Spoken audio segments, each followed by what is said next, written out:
we also got some amount of respite coming in from the European division iron ore prices, if I'm not wrong. I would want to talk more about the European division because that's where the outperformance is coming and a surprise the street overall. What kind of unitary performance can now be expected out of the division? And was this a one-off of strong quarter for European division? If not, then which are the areas of growth for the division? So I think it is, we have to look at a couple of things when you're talking about Europe.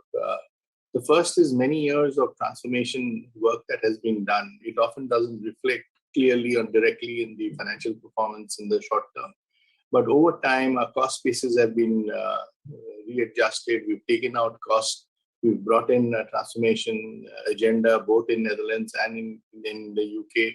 And over years, we have worked on employee costs, we worked on overheads, we have shaved off fixed costs, we've brought in efficiencies in terms of automation, etc. So that's not reflected always. So, there are times when that crosses the line and then you see it more clearly. And if you really look at our Netherlands operations, their profitability will be one of the best in Western Europe. So I think, and we will continue to maintain that momentum. We have seen about EBITDA increases of £45 per ton between Q3 and Q4.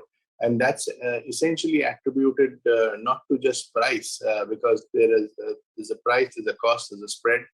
And while iron ore prices have gone down, the gold prices have increased. Our contracts have been renegotiated, which is resulting in a higher realizations. And those contracts have been readjusted to reflect the realities of the cycle at this point of time. And therefore, if you really look at it, we are in a structurally in a different position, and we'll continue to work on it. The journey doesn't end. And I think there is more better performance awaiting as we move forward. So I think that's the focus on performance. That's the focus on cost. There's a performance on the customer side. And as there are multiple challenges, but we continue to work on our operating strategy to ensure that Europe becomes a more steadier, sustainable, and a profitable enterprise going forward. And we've seen that in all of the 4 quarters to a different degrees, but it has gotten better and better with each quarter.